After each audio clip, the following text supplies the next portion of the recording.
Hi friends, welcome back to our channel graduation pass. So మనం ఈరోజు discuss చేయబోయే topic వచ్చేసి complex numbers in trigonometry. Okay, complex numbers ని రాసుకున్నాం సరే. సో మనకి ఇది టాపిక్ అనేది ఈజీగానే ఉంటుంది. Complex numbers okay. సో ఈ కాంప్లెక్స్ నెంబర్ లో మనకి టూ ఉంటాయి అనమాట. ఒకటి రియల్ ఉంటుంది, ఇంకోటి ఏంటంటే ఇమాజినరీ పార్ట్ ఉంటుంది. రియల్ పార్ట్ ఒకటి ఉంటుంది, ఇమాజినరీ పార్ట్ ఒకటి ఉంటుంది. సో ఫర్ ఎగ్జాంపుల్ గా Z equal to A plus IB. So ఇక్కడ A కామ B అనేవి real part, real numbers. Okay, next ఇక్కడ I అనేది ఉంటుంది కదా, ఈ I అనేది మనకి ఏంటంటే ఇమాజినరీ. ఇది మాక్సిమం ఇక్కడ మనకి ఏం పెద్ద హెల్ప్ఫుల్ కానీ ఫర్దర్ గా బీటెక్ మ్యాథ్స్ లో కానీ దానిలో కానీ మనకి చాలా ఎక్కువ హెల్ప్ఫుల్ అనేది ఉంటుంది. ఓకే, ఇక్కడ చూసుకున్నట్టయితే ఇక్కడ ఇది ఉంది కదా, ఇది అనేది మనం డిఫరెంట్ ఫార్మ్స్ లో అంటే ఈ ఓకే మనం ఇప్పుడు ఇంతవరకు ఎందుకు రియల్ పార్ట్ ఏంటి, ఇమాజినరీ పార్ట్ ఏంటి చూసుకున్నాం కదా. సో ఇప్పుడు మనం ఒకసారి దీనిలో ఆల్జిబ్రా ఆఫ్ నెంబర్స్ చూసుకున్నాం.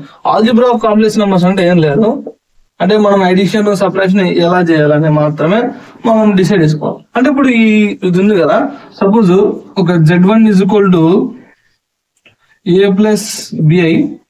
Okay, next Z2 is equal to C plus DI. లేదంటే IDI అయినా రాయొచ్చు, లేదంటే ID అయినా రాయొచ్చు. ఈ రెండింటిలో ఎలా అయినా రాసుకోవచ్చు. ఇది రెండు ఫార్మ్స్ అయినా రాసుకోవచ్చు, ఆర్ BA ఎలా అయినా రాసుకోవచ్చు. ఓకే, లెట్స్ ఇప్పుడు మనం ఏం చేయాలి, సింపుల్ గా ఎడిషన్ చేయాలి. అంటే సింపుల్ గా Z1 ప్లస్ Z2 అంటే మనకి ఏం వచ్చుద్ది. ఓకే, Z1 ప్లస్ Z2 అనేది మనం తీసేసుకుంటే ఒకసారి చూసుకుంటే సింపుల్ గా ఏమని చెప్తాను, A plus IB plus of C plus ID. Okay, so ఇప్పుడు మనం దీన్ని సింపుల్ ఎడిషన్ చేయాలంటే ఏమైనా రాసుకోవచ్చు, సింపుల్ ఏదైనా రాసుకోవచ్చు. A plus IB plus C plus ID. Okay, ఇప్పుడు అడిషన్ ఎలా చేయాలో తెలిసింది. ఓకే, ఒకసారి సబ్ట్రాక్షన్ ఎలా చేయాలి సరే. ఓకే, ఇదనమాట దీన్ని మన ఆల్జిబ్రా ఫార్మ్. ఆల్జిబ్రా ఫార్మ్ అంటే అడిషన్, సబ్ట్రాక్షన్, మల్టిప్లికేషన్, డివిజన్, ఈ 4 పర్ఫార్మ్ చేస్తాం. ఓకే, నెక్స్ట్ ఇప్పుడు అడిషన్ అయిపోయింది, ఒకసారి సబ్ట్రాక్షన్ చేద్దాం. అంటే Z1 minus Z2. Z1 minus Z2 అంటే మనం సింపుల్ గా A ప్లస్ BI సింపుల్ గా minus of C plus ID. So ఇప్పుడు మనం చూసుకుంటే సింపుల్ గా A plus BI minus C minus DI. Okay, మనం ఇలా రాసుకోవచ్చు.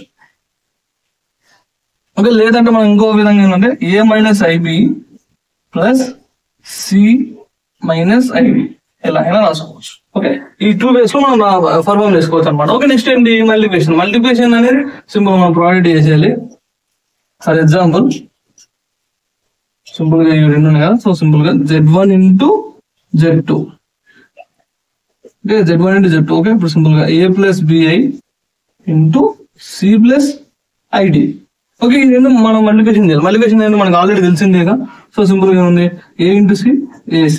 Okay, A into DA plus ఇక్కడ AD ఇంటూ I, లేదంటే I into AD plus next IB into C. So నీకేమో IBC. ఓకే, నెక్స్ట్ వస్తుంది ఇది. సో ప్లస్ ఇక్కడ I ఉంది కాబట్టి సో I స్క్వేర్ D అయితే. ఓకే, సో ఇక్కడ నేను చెప్పడం మర్చిపోయాను. I స్క్వేర్ అంటే మనం ఏం రాసుకోవచ్చు అంటే సింపుల్ గా 1 అని రాసుకోవచ్చు. ఓకే, -1 అని రాసుకోవాలి, +1 కాదు.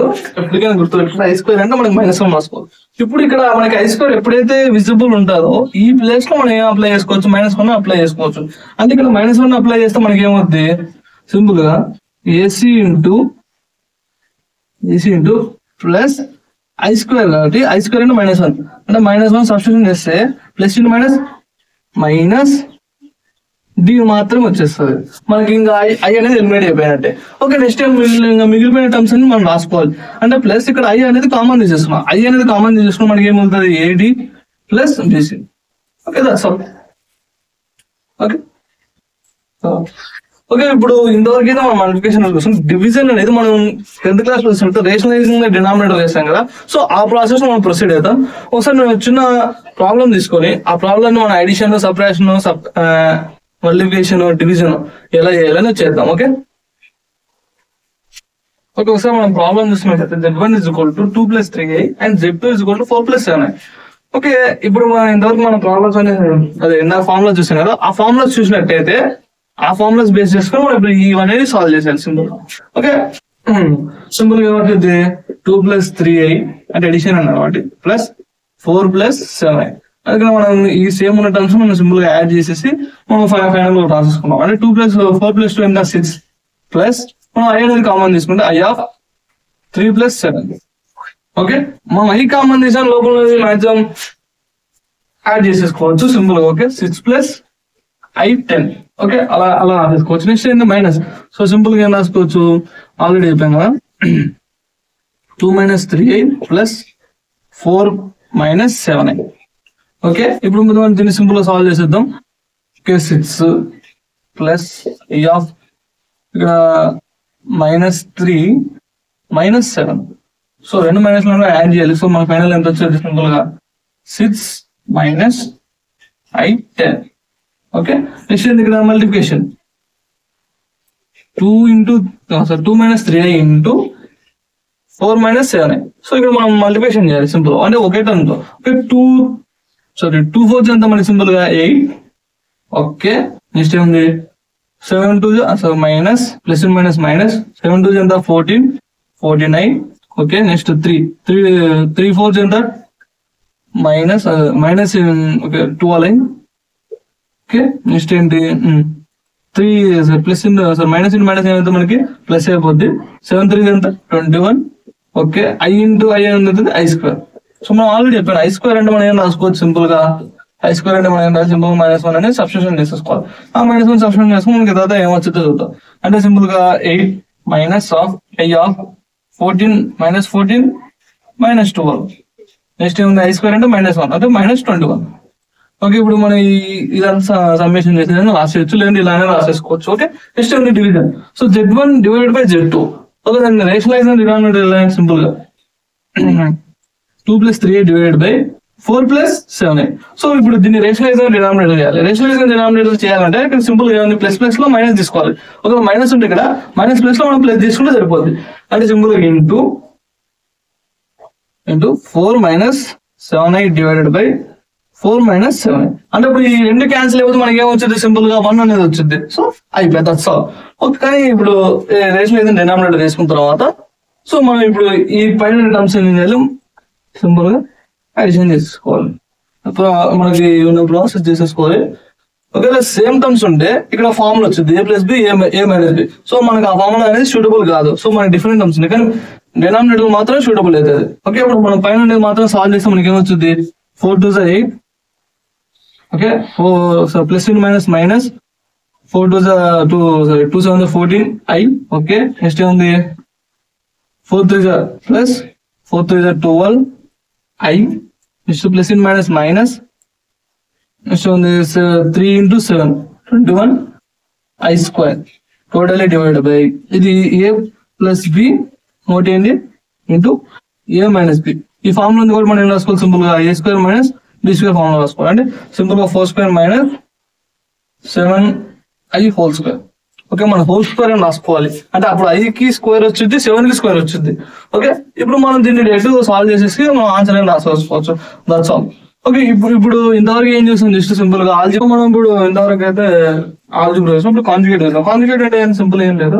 ఓకే మనం ఇంతవరకు అయితే సింపుల్ గా a + va ఇట్లా సింపుల్ గా చేసినాం. కానీ దీనిలో ఏమొచ్చింది అంటే ఇక్కడ బార్ వస్తుంది. అంటే సింపుల్ గా z బార్. ఓకే ఇలా ఏమొచ్చింది z బార్ = ఏ ఇందాక ప్లస్ వచ్చింది కాబట్టి ఇక్కడ -ib మాత్రం వచ్చింది. ఓకే ఇలా వచ్చింది. ఇది అనేది మామూలు బేసిక్ ఫార్ములా. దీనిలో ప్రాపర్టీస్ చూసుకుంటే అంటే ప్రాపర్టీస్ అంటే ఏం లేదు హోల్ బార్ z1 + z2. అప్పుడు ఏమవుతుంది సింపుల్ గా bar z1 + bar z2. Okay that's all. So whole bar z1 - z2 = simple గా z bar 1 - z bar 2. Okay simple z1 × z2 whole bar = z1 × z2 bar. Okay that's all. So ఇప్పుడు ఇట్లా చేసిన division కూడా వచ్చింది అనమాట simple గా. So suppose z1 × whole bar అంటే మనం సింపుల్ గా రాసుకోవచ్చు. అంటే సింపుల్ గా దాన్ని z1 అని మాత్రమే రాసుకోవచ్చు. ఓకే నెక్స్ట్ ఇప్పుడు z1 / z2 ఉంటే ఎట్లుండి మనం రాసుకోవచ్చు అంటే సింపుల్ గా z1 bar / z2 bar. So ఇక్కడ z2 bar is not equal to 0. ఈ కండిషన్ అనేది ఇక్కడ కంపల్సరీ వర్క్ అవుతాయి. డినామినేటర్ లో 0 మాత్రం ఉండవు. ఓకే, ఇది కాన్జుగేట్ అనేది ఇలా పర్ఫార్మ్ అవుతుంది. సో నెక్స్ట్ ఇది ఏంటంటే ప్రాపర్టీస్. సో మనం దీనిలో అలానే చూసుకున్నట్టయితే ఇక్కడ ఇంతవరకు అయితే సో ఇక్కడ మనం మోడ్ ఆఫ్ జెడ్ తీసుకుంటే ఇది సింపుల్ మోడల్ ఏదంటే ఏం లేదు, సింపుల్ సైలెంట్ ఉంటుంది. ఓకే, ఇక్కడ మోడ్ బార్ అంటే ఒకవేళ ఈ మోడ్ అనేది రిమూవ్ చేస్తే మామూలుగా అయితే ప్లస్ మైనస్ అయితే మైనస్ ప్లస్ అయితే అది మామూలుగా జనరల్ మనం వాడేది. కానీ ఇక్కడ చూసుకున్నట్టయితే ఇక్కడ అలా చేంజ్ అవ్వదు, ఇక్కడ డిఫరెంట్ చేంజ్ అయితే అంటే ఇక్కడ square root of H square example చేస్తాం. సో సింపుల్ గా Z is equal to H comma Y mod of Z. Okay, ఇప్పుడు ఇఫ్ ఇన్ కేస్ ఇది రిమూవ్ అయిపోతే H comma Y is equal to 0 అయిపోతే H comma Y is equal to 0 అయిపోతే ఇప్పుడు ఈ modulus remove అయిపోతే simple ఏమవుతుంది, root of H square plus Y square వచ్చింది. ఓకే, ఈ ఫార్ములా మనకు వెరీ ఇంపార్టెంట్. ఓకే, ఇట్లా అనేది మనం దీన్ని డిరైవ్ చేసేసుకున్నాం. మామూలుగా దీనిలో చూసుకున్నట్టయితే okay mod of Z1 divided by Z2 ఉంటే సింపుల్ ఏమైపోతుంది, సింపుల్ ఇదే వచ్చింది Z1 by Z2 where Z2 is not equal to 0. That's all. Okay, next ఇక్కడ ఇలా చూసుకున్నట్టయితే Z1 మోడ్ చూసుకున్నట్టయితే ఇక్కడ బార్ ఉంటే అదే బార్ Z1 మోడ్లెస్ ఉంటే సింపుల్ మనకి Z1 మోడ్లెస్ మాత్రమే అవుతుంది. ఓకే, ఇలా వచ్చేసాయి అనమాట. ఓకే, ఇవన్నీ ప్రాపర్టీస్ కింద తీసుకున్నాం. ఇది మామూలుగా డెఫినేషన్ కండిషన్ ఎలా ఉంటుంది ఇది తీసుకున్నాం. ఇది ప్రాపర్టీస్ కింద. Okay, if in case Z1 whole power ఎన్ని ఉందంటే ఓకే బయట ఉంటే సింపుల్ గా మనకి ఏమవుతుంది లోపలికి వచ్చి Z1 power whole modulus Z power and modulus. Okay, next ఇట్లా అనేది మన కండిషన్ ఒకవేళ ప్లస్ వచ్చేయమంది Z1 ప్లస్ Z2 అంటే ఒకవేళ వస్తే ఈజ్ గ్రేటర్ దాన్ దీనికంటే పెద్ద ఉంటే is equal to Z1 mode plus Z2 plus వస్తుంది. ఓకే, నెక్స్ట్ ఒకవేళ ఈ ప్లస్ ప్లస్ లో మనకి మైనస్ వచ్చింది అనుకో, ఈ ప్లస్ ప్లస్ మన మైనస్ అనేది సబ్స్టిట్యూషన్ మారిపోతుంది. అంటే simple plus or minus greater ఇందాక గ్రేటర్ అనేది ప్లస్ దాన్ అని మాత్రం వస్తుంది. Okay, this is the mod plus. Next ఒక టాపిక్ ఎక్స్పోనెన్షియల్ గురించి డిస్కస్ చేద్దాం. సో ఇందాక మాదిరి కాబట్టి ఇక్కడ లాస్ట్ లో మల్టిప్లికేషన్ కూడా ఎప్పుడు మర్చిపోయినా Z1 into Z2 is equal to మనకి ఏమైపోతుంది Z1 mode Z1 into mode Z2. Okay, ఇది మల్టిప్లికేషన్ లో మాత్రమే వచ్చింది. ఓకే ఓకే ఇంతవరకు అయితే మనం సింపుల్ గా చూసుకున్నాం. సో ఇప్పుడు మనం డిస్కస్ చేయవచ్చేది ఎక్స్పోనెన్షియల్ ఫామ్. ఎక్స్పోనెన్షియల్ ఫామ్ అంటే పెద్దగా ఏమి ఉండదు, మనకి పవర్ లేదు ఉండదు, దాన్ని మనం సైన్ లో కాస్ట్ లో మనం రిటర్న్ రాసుకోవాలి. అంటే ఒక సరే ఇప్పుడు నేను డెఫినేషన్ ఒకసారి రాస్తాను. సో ఈ డెఫినేషన్ రాసుకుంటే మీకు సింపుల్ గా బ్రీఫ్ ఐడియా. ఓకే, ఇప్పుడు మనం ఎక్స్పోనెన్షియల్ ఫామ్ గురించి మనం డిస్కస్ చేద్దాం. Okay, let's say Z is equal to H plus IY. So okay, ఇది మనం సింపుల్ గా రాసేసుకున్నాం. ఇప్పుడు మనం దీని ప్లేస్ లో మనం ఏం రాసుకుంటాం, సింపుల్ గా cos theta plus I sine theta మనం రాసుకున్నాం. Okay, cos theta sine theta రాసుకున్న తర్వాత దీన్ని మనం ఎక్స్పోనెన్షియల్ ఫామ్ లో కన్వర్ట్ చేస్తాం. సింపుల్ గా ఏమొస్తుంది, ఈ పవర్ I థీటా వచ్చింది. Okay, I theta. Okay, so దీని సింపుల్ మనం R తో డిఫైన్ చేసుకున్నాం. సో ఈ R అనేది మామూలుగా జనరల్ లో ఉంటది. ఓకే, సో ఇప్పుడు మనం ఒకసారి మనం ఒకవేళ ప్లస్ ఉండే రాసుకోవాలి మైనస్ ఉండే రాసుకోవాలి. సింపుల్ గా మరి ప్రాబ్లం ఉంటుంది R ఇంటూ ఈ పవర్ I థీటా మాత్రం ఉంటుంది. అప్పుడు మనం ఏం రాసుకోవాలి సింపుల్ గా అంటే cos theta plus I into sine theta. Okay, next R into ఈ పవర్ మైనస్ I థీటా ఉంటుంది. అప్పుడు ఏం రాసుకోవాలి సింపుల్ గా cos theta minus I into sine theta. Okay, ఇవన్నీ కాదు అని R ఇంటూ ఈ power H plus I into I ఉంటుంది. అప్పుడు మనం ఏం రాసుకోవాలి సింపుల్ గా ఈ పవర్ H ఇంటూ ఈ పవర్ IY అని రాసుకోవాలి. సో ఇక్కడ ఈ పవర్ IY ప్లేస్ లో మనకి ఈ పవర్ H ఇంటూ ఇక్కడ cos theta plus sine theta I into sine theta అని రాసుకోవాలి. ఓకే, ఇఫ్ ఇన్ కేస్ ఇక్కడ ఈ ప్లస్ ప్లేస్ మనకి మన R ఇంటూ ఈ పవర్ H మైనస్ IY ఉంటే మనం ఏం రాసుకోవాలి ఈ పవర్ H ఇంటూ ఈ పవర్ మైనస్ IY. ఓకే, మనం దీన్ని I ప్లస్ మనం ఇక్కడ మైనస్ ఇక్కడ మైనస్ అయిపోతుంది.